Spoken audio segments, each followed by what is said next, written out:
Most of the scenes Agatha found were from her own life, as if the crystal ball was privileging her soul over the others, since she was Stowface's second.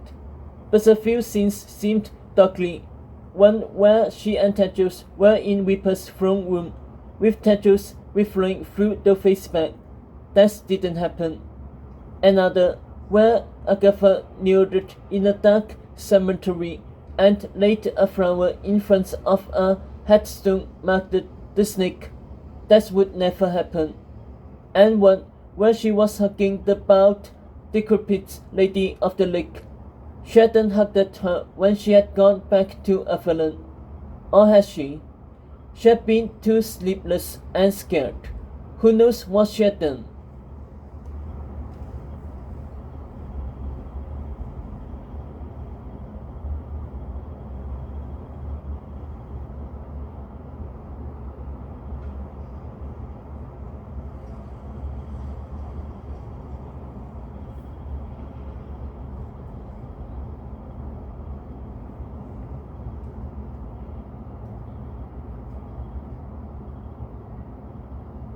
Sophie's scenes, meanwhile, were rife with mistakes.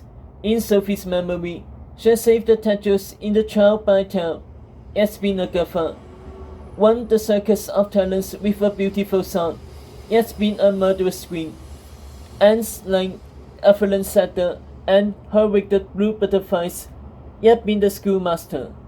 But most of the crystals from Sophie's past featured Agatha in them, with Sophie again attempting the wise ones, letting Agatha and Tedros go to the Everspawn together, holding back the spell that made Tedros mistrust Agatha at the school for boys, staying with Agatha and Tedros in Avalon instead of going back to Rathel. But whether all these moments were truth or lies, mostly lies, Agatha still found comfort in being as much a part of Sophie's soul as Sophie was hers.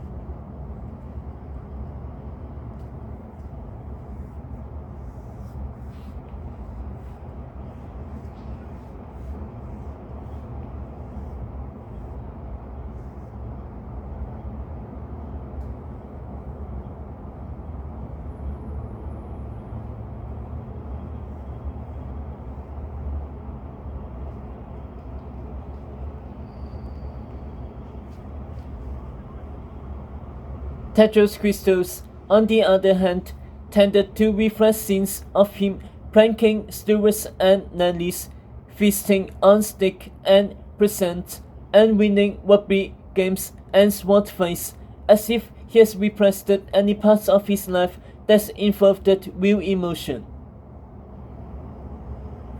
It'll be nice to find one crystal of yours with me in it, Agatha muttered to him, batting down a scene of her prince and his other boyfriends doing daredevil dives into the groom room pool. The only things your soul is concerned with are meats and spas. You all want to talk, said Tedros, riffling through crystals. All you and Sophie seem to think about is each other. Hold on, here's one of Teddy and King Arthur, said Sophie, pulling down a crystal. Agatha, Tedros, and Reaper gathered around. Inside the crystal played a scene of Tedros as a squirmy 3-year-old climbing his father like a tree while King Arthur sat at the desk in his bedchamber, putting a filtered quill to a gold card of parchment. A warning candle dripped wet wax onto the edge of the card, splattering it with thick gobs. That's it, said Tedros, stiffening. That's the card from my father's will, the one he wrote the coronation test on. I remember holding it during the ceremony. It had wet wax on it and the same crescent-shaped tear at one of the corners. Reaper's eyes flared. Agatha touched the crystal and looked inside the center, as if you were trying to activate a new crystal ball. Sophie and Tedros hold Agatha's hand. Quickly, this might be the one. Agatha felt Tedros, Sophie, and Reaper grab on to her as she gazed directly into the glass trumpet.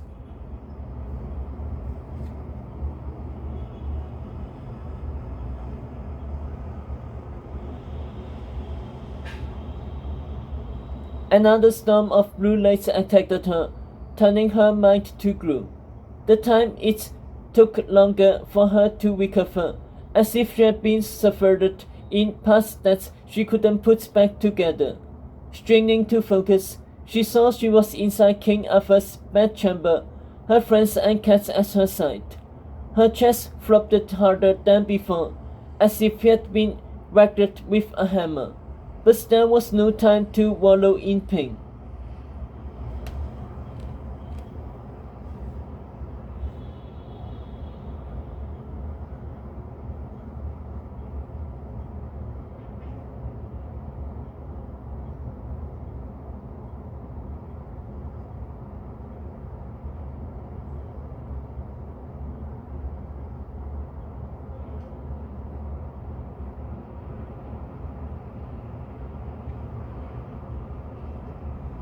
Tedros was already approaching his father, who was calmly waiting at the desk in his nice clothes, floppy blonde hair falling over his eyes the way his sons often did. The Tedros of the present waved his hand in front of his father, but Arthur didn't see him. Tedros tried to touch his younger self, who was scrolling around in his father's lap, playing with a gold lion locket around the king's neck, trying to get it open. But Tedros' hand went straight through the body's clothes, through his father's chest, and through the frame of the chair like a ghost's.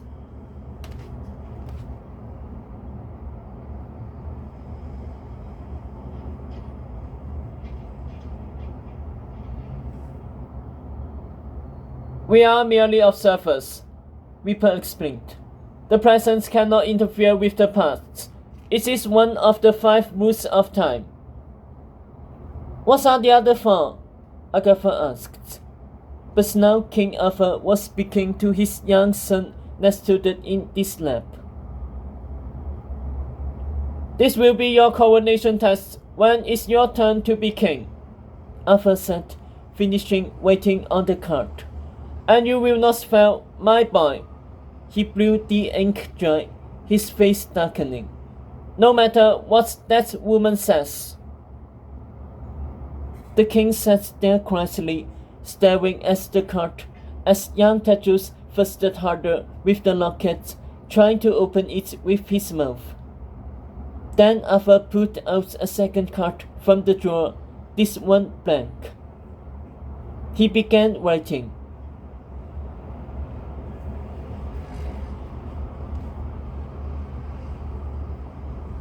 The scenes went dark, as if someone had blown the candle out. Agatha had the sensation of yanking backwards, like a misfired sliced shot.